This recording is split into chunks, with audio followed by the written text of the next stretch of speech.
Assalamualaikum warahmatullahi wabarakatuh. Perkenalkan, nama saya Okti Huda Yenita Fitri, NIM J1A118050, kelas R002.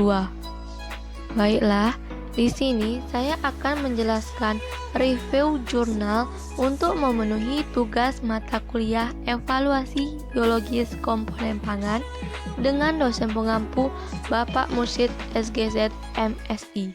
Adapun judul jurnal yang saya review pada kesempatan kali ini adalah Bioavailabilitas alfa tokoferol minuman emulsi minyak sawit dalam plasma darah dan hati tikus atau Rhamnosus norvegicus. Jurnal ini merupakan jurnal dari Agritech dengan volume 37, nomor 3, halaman 352 sampai dengan 361 yang diterbitkan pada tahun 2017, di mana penulisnya tersebut ialah Winda Christina Harlen, Tien Muhtadi, dan Nurheni Sri Palupi. Minyak sawit merupakan salah satu minyak nabati yang memiliki banyak keunggulan jika dilihat dari mutu gizinya. Selain mengandung asam lemak tak jenuh seperti asam oleat, asam linoleat, dan asam alfa-linolenat, minyak sawit juga mengandung komponen bioaktif seperti beta-karoten, tokotrienol, dan tokoferol. Tokoferol dan tokotrienol adalah golongan vitamin E yang berasal dari tumbuhan. Salah satu jenis tokoferol aktif yang mampu diserap oleh tubuh manusia adalah alfa tokoferol. Bioavailabilitas alfa tokoferol dipengaruhi salah satunya oleh keberadaan lemak.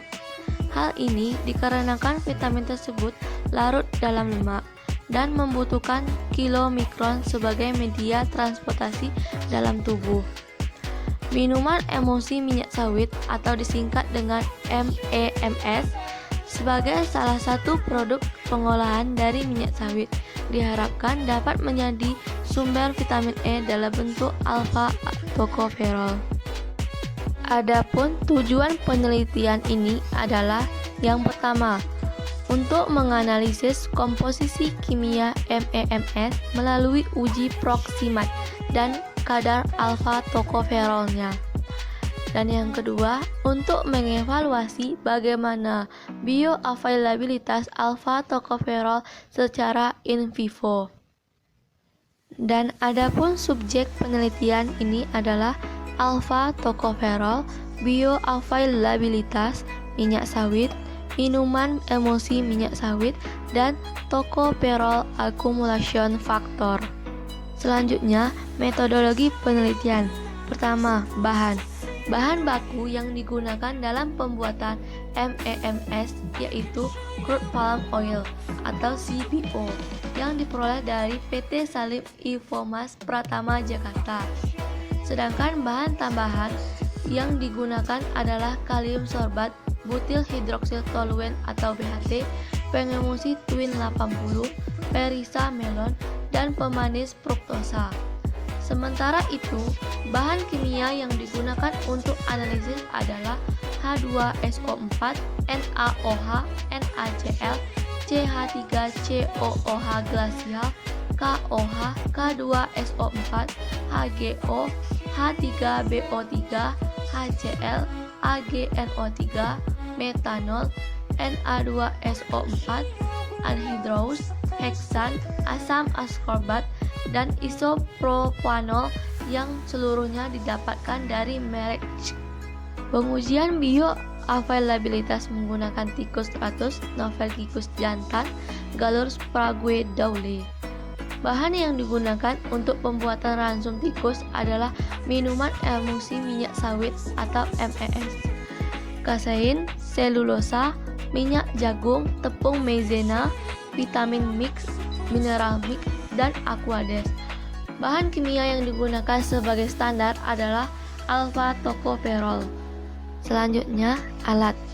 Peralatan yang digunakan yaitu neutralizer, deodorizer, homogenizer, peralatan bedah tikus, tabung EDA, timbangan analitik, dan sentrifuge.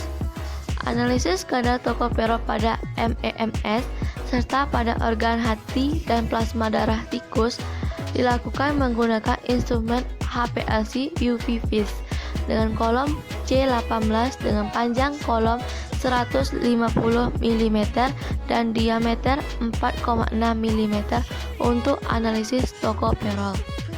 Berikut ada beberapa gambar dari alat yang digunakan pada penelitian ini.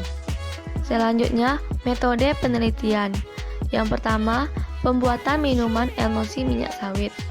Yang kedua, analisis komposisi kimia minuman emulsi minyak sawit yang terdiri dari analisis proksimat pada minuman emulsi minyak sawit. Analisis proksimat yang dilakukan pada minuman emulsi minyak sawit adalah analisis kadar protein dengan metode Kejal, analisis kadar lemak dengan metode Soklet, analisis kadar air dan kadar abu dengan metode gravimetri, dan kadar karbohidrat dengan metode by difference. Selanjutnya, analisis kadar alfa tokoferol pada minuman emulsi minyak sawit digunakan metode kromatografi.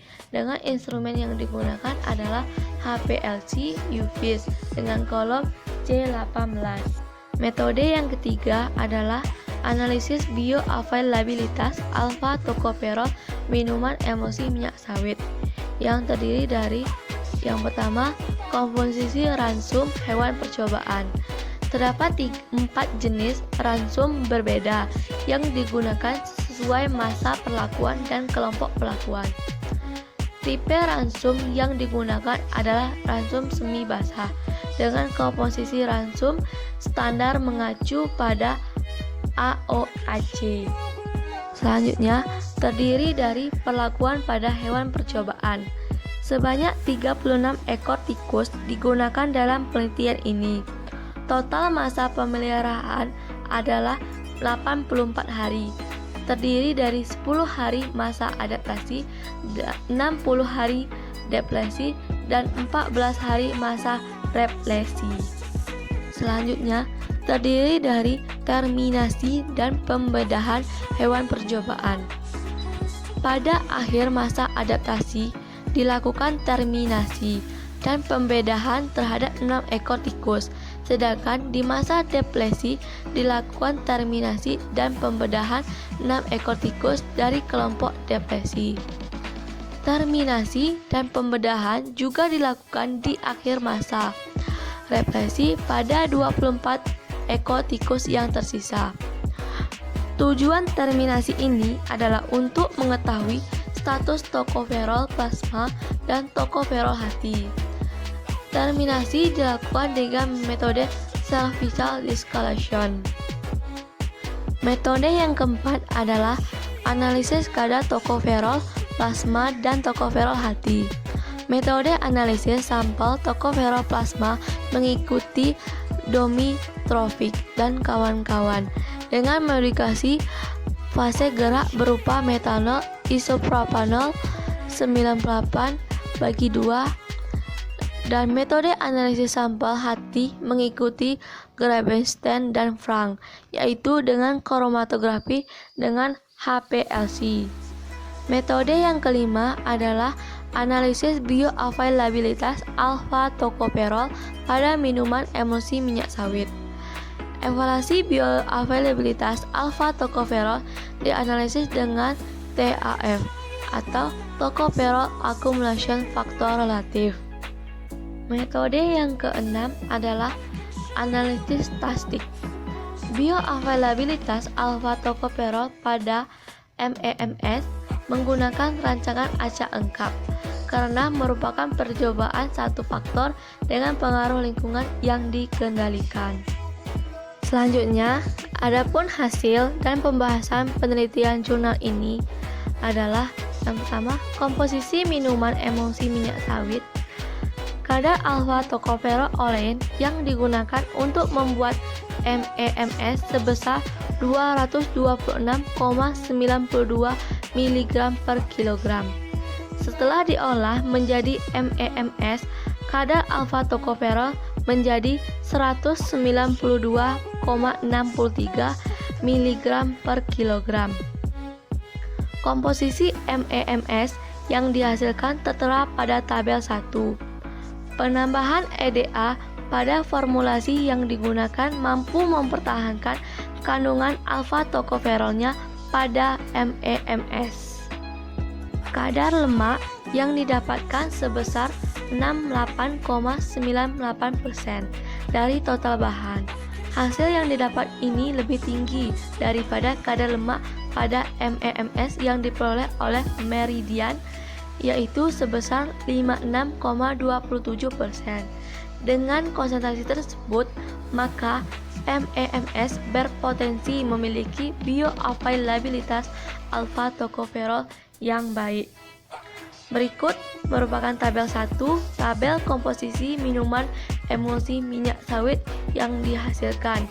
Dapat dilihat bahwa kadar lemak memiliki nilai yang paling tinggi, yaitu 68,98%.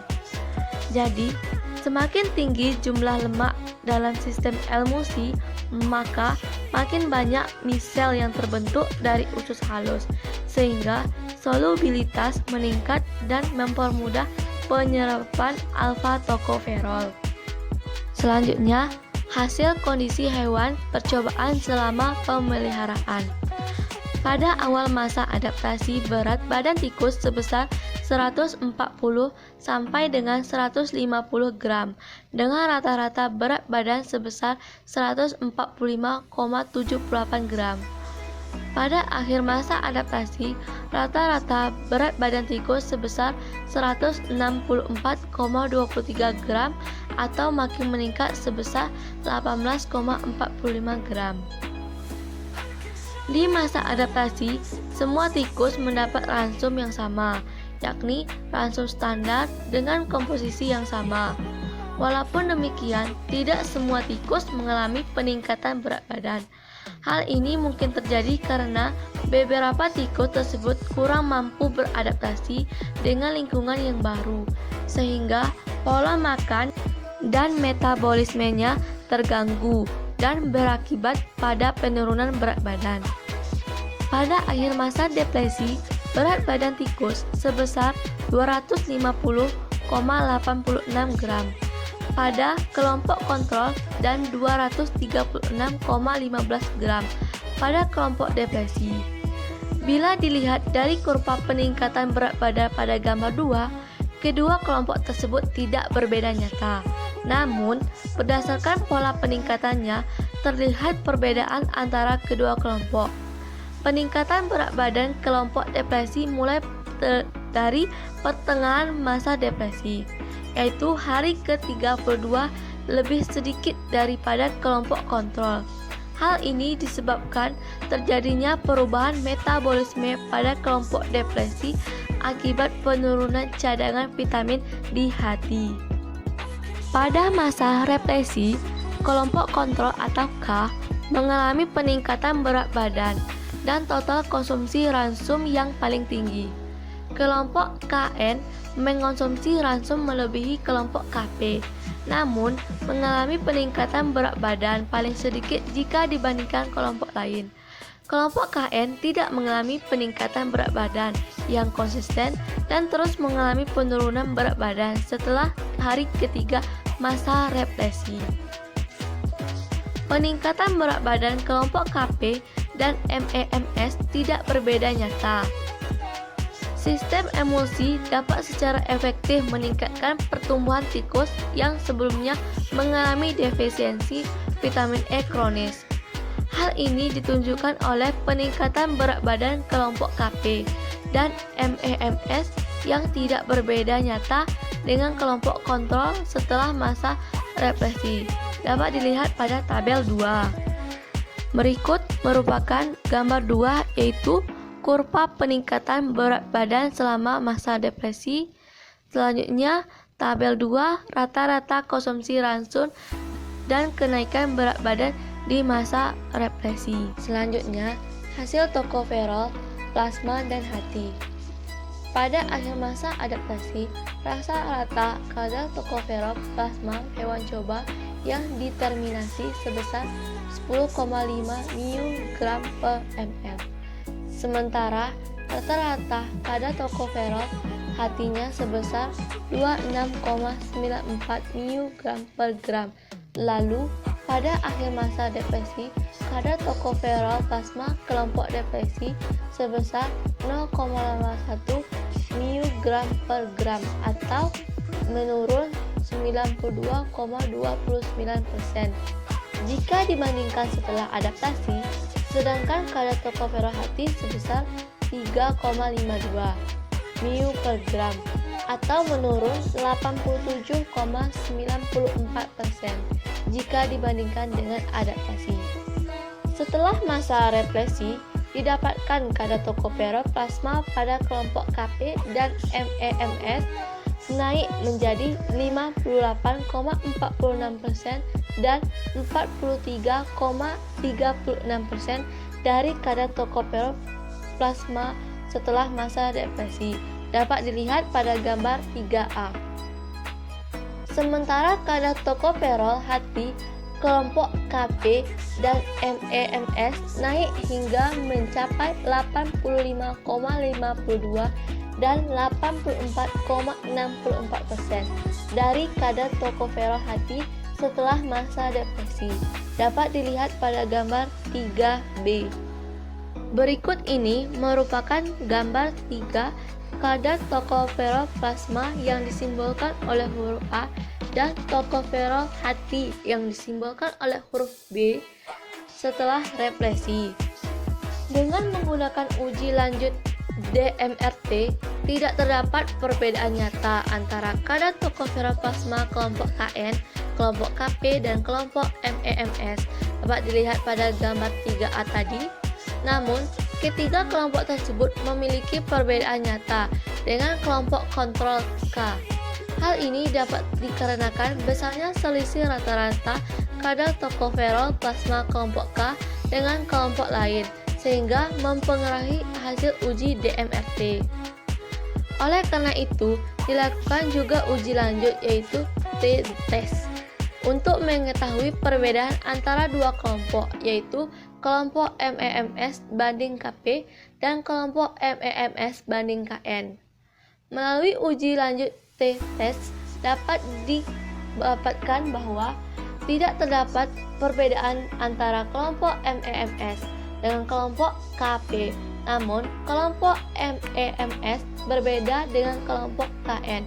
Dapat dilihat pada tabel 3. Berikut merupakan tabel 3, yaitu tabel analisis t-test tokoferol plasma tikus setelah masa represi. Selanjutnya, hasil bioavailabilitas alfa tokoferol pada minuman emulsi minyak sawit. Bioavailabilitas alfa tokoferol dihitung menggunakan Tocopherol Accumulation Factor atau TAF. Nilai TAF untuk kelompok Kp sebesar 1/4561, sedangkan nilai TAF untuk kelompok MEMS sebesar 1/37,61, yang mana dapat dilihat pada tabel 4. Hal ini berarti untuk menghasilkan 1 mg tokoferol dibutuhkan 37,61 mg alfa tokoferol murni atau 45,61 mg alfa tokoferol dari MEMS. TAF relatif MEMS terhadap alfa tokoferol murni adalah sebesar 82,46%. Bioavailabilitas alfa tokoferol dipengaruhi oleh keberadaan lemak. Alfa tokoferol membutuhkan kilomikron sebagai media transportasi dalam tubuh. Berikut ini merupakan tabel 4. Tabel hasil tokoferol accumulation factor, kontrol positif, dan minuman emulsi.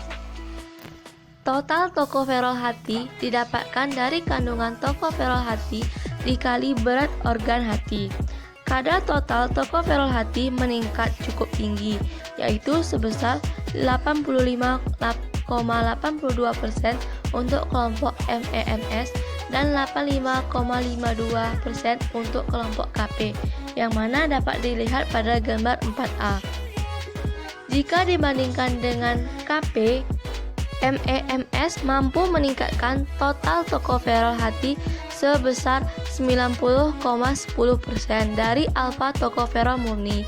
Total tocopherol hati kelompok MEMS tidak berbeda nyata dengan kelompok KP, namun berbeda nyata dengan kelompok kontrol dan kelompok KN.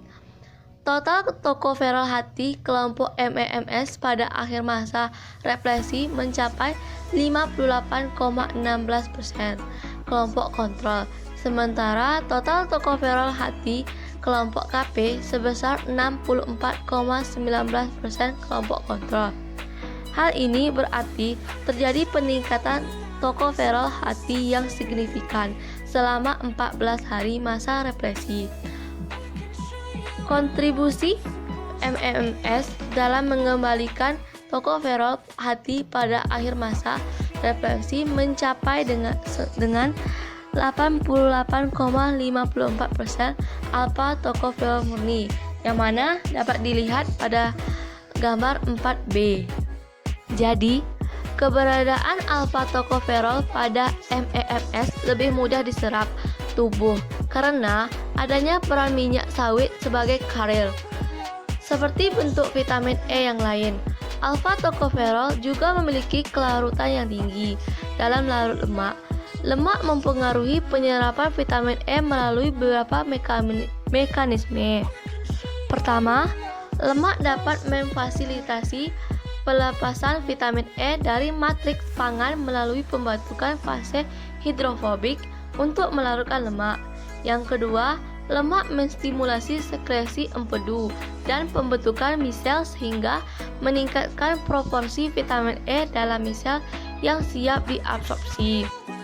Ketiga, produk hasil digesti lipid seperti asam lemak, monogliserida, dan fosfolipid merupakan komponen misel yang bila konsentrasi makin tinggi, maka makin banyak pula misel yang dapat terbentuk dan dapat melarutkan vitamin E.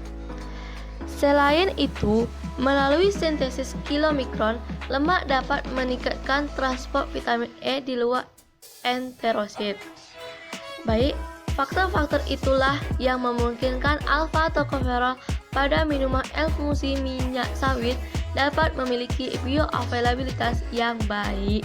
Berikut ini merupakan gambar 4 total tocopherol hati yang disimbolkan oleh huruf A dan kontribusi alfa tocopherol murni dan minuman emulsi dalam mengembalikan tocopherol hati yang disimbolkan oleh huruf B.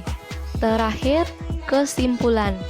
Adapun kesimpulan dari jurnal ini adalah kandungan alfa tocopherol minuman emulsi minyak sawit atau MEMS sebesar 192,63 mg per kilogram. Alfa tocopherol pada MEMS mampu diserap, disimpan, dan digunakan dalam tubuh tikus yang sebelumnya mengalami defisiensi vitamin E, lalu mendapat perlakuan represi. Bioavailabilitas relatif MEMS terhadap alfa tocopherol murni sebesar 82,46%. Kontribusi MEMS dalam mengembalikan cadangan tocopherol hati sebesar 39,41% atau sebesar 88,54% alfa tocopherol murni.